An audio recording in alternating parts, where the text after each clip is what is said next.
Fala povo curioso, eu sou a Vanessa Lima. Tudo bem com vocês? Sejam todos bem-vindos ao Mundo Curioso. E vamos para mais um fato. Hoje nós vamos revelar para vocês sobre 5 brasileiros negros famosos que foram retratados como brancos. Principalmente no início do século XX, pessoas negras que atingiam muito sucesso eram retratadas como brancas. Ficou curioso? Eu também fiquei muito curiosa e surpresa. Foi muito comum no Brasil que pessoas consideradas negras de grande sucesso em suas áreas, quando se tornassem populares, ficassem conhecidas por imagens que sugeriam que fossem brancas. Principalmente no início do século XX, em que o racismo científico, o pós-abolição e a máquina fotográfica em preto e branco compunham as inovações das sociedades urbanas no Brasil, foi muito comum a divulgação de autores, escritores, artistas e políticos afrodescendentes como pessoas brancas. Dadas as limitações do retrato em preto e branco, era fácil o clareamento das imagens,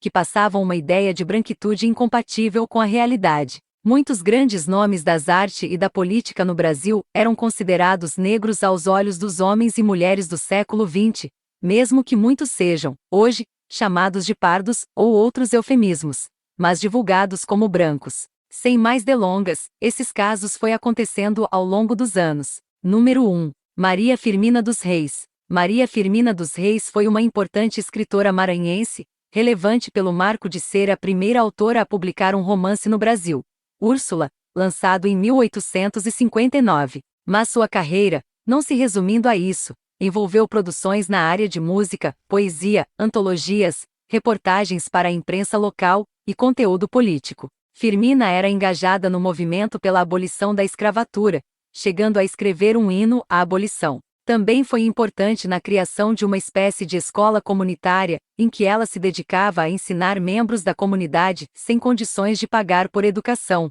dada a defasagem gigante que tinha a educação pública na época. Número 2. Nilo Peçanha. O primeiro marco atingido por Peçanha é o de ser o primeiro presidente de descendência negra do Brasil.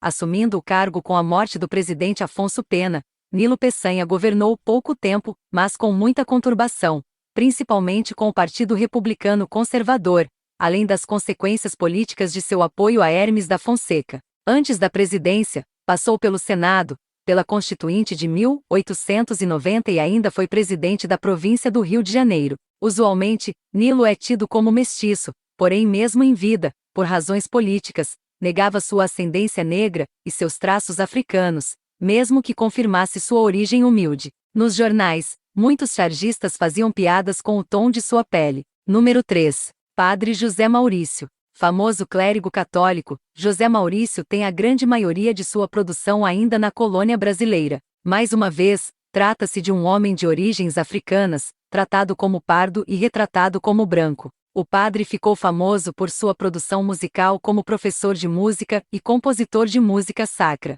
Atinge o ápice de sua carreira em 1798, quando recebe licença para pregar, e parte para uma vida de missionarismo como mestre de capela de uma catedral do Rio de Janeiro, se tornando responsável pela composição musical das missas. Atuou como organista, pregador e compositor. Número 4. Lima Barreto. Afonso Henriques de Lima Barreto foi um famoso escritor brasileiro, e neto de pessoas escravizadas, vindo de uma situação que beirava a miséria. Começou sua carreira com a produção de contos curtos e seu ingresso no jornal Fonfon, em 1907. O jornal não durou muito tempo e Lima Barreto se dedicou à produção de um romance nacional, ao mesmo tempo referencial e satírico. Daí nasceu, em 1911, seu famoso O Triste Fim de Policarpo Quaresma, sua principal obra, escrita em formato de folhetim. Atuou também como poeta, contista, cronista e ainda teve considerável ação política contra a estrutura racista e escravista do Rio de Janeiro, criticando com força nos jornais fluminenses posições conformistas. Ao mesmo tempo, foi um homem conflitivo, alcoólatra, passou diversas vezes pelo Hospital dos Alienados, hospício, além de criar conflitos na tentativa de ingressar na Academia Brasileira de Letras. Número 5. Machado de Assis. Uma das maiores referências da arte nacional, Machado de Assis é bastante famoso, e talvez um dos mais relevantes literatos da língua portuguesa. Famoso pela sua obra satírica, extremamente irônica e irreverente, o olhar do escritor é sempre focado na exposição dos podres da sociedade escravista, mas de uma maneira pouco óbvia, a ponto de ser taxado de conformista à época. Homem negro retinto que viveu a vida toda no Rio de Janeiro, apostou na cultura e no versamento como forma de ascensão social, a ponto de se tornar funcionário público e diretor de bibliotecas, conhecido por toda a cidade. Autodidata, incluindo línguas,